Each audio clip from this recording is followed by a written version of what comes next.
So, Borderlands 2 has awesome single player.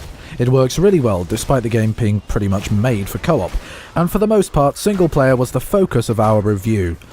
However, I dare say the majority of Borderlands 2 players will be playing cooperatively alongside friends or randoms, so let's have a look at a co-op gameplay in more detail. Initiating a co-op game in Borderlands 2 is very easy indeed.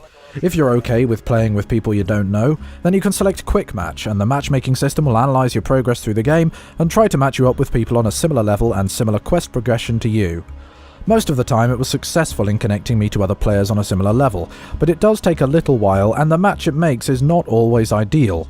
Nevertheless, considering how complicated Borderlands 2's multiplayer is and how many aspects there are to match, it does a pretty good job.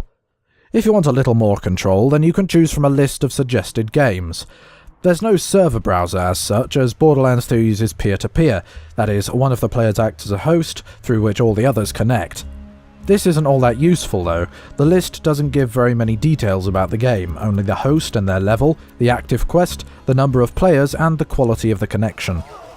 Borderlands 2 uses Steam as its base for multiplayer. That means it'll integrate with your Steam profile and allow you to invite any of your Steam friends to play co-op.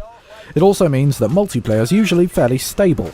There was occasionally some lag, as is inherent with peer-to-peer systems, but that depends on the quality of the other players' connections, and it was rarely a massive problem.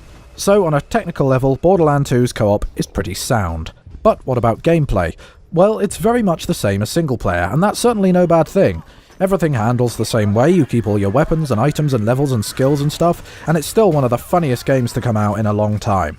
Playing with random other players through the matchmaking system can introduce some interesting new elements. Many co-op games with strangers that I played were, most of the time, barely controlled chaos. While the game does have a voice chat system, basically no one used it. Coordinated attacks were impossible, and most of the time you just have to rely on the other players being skilled and sensible enough to do the right thing.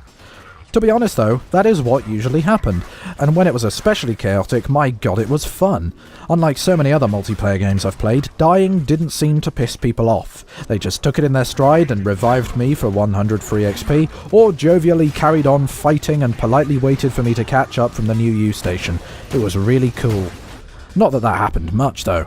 Despite being unable to coordinate your attacks, the game felt really well balanced in multiplayer. As long as you're all pulling in the same direction, controlled chaos was generally a fine way to play. Playing co-op with friends, where you can more easily use voice chat to coordinate attacks and just generally enjoy each other's company in the awesome world of Pandora, was a brilliant experience. Not only does it mean you're a more effective team, it also means you can tell each other what loot you just picked up as it might be more suitable for the other player, and stuff like that. There are a few little problems with co-op. Apart from the basically unavoidable and generally unnoticeable lag, choosing who gets to sit in what seat in the game's vehicles is occasionally a bit awkward, and joining a game usually means you spawn quite a distance from the other players, so the first few minutes of your game are likely to be spent fighting alone through any stragglers they left behind, in order to catch up. For the most part though, Borderlands 2's co-op multiplayer is well executed, really fun, and incites a sense of friendliness in other players that I rarely see in multiplayer games.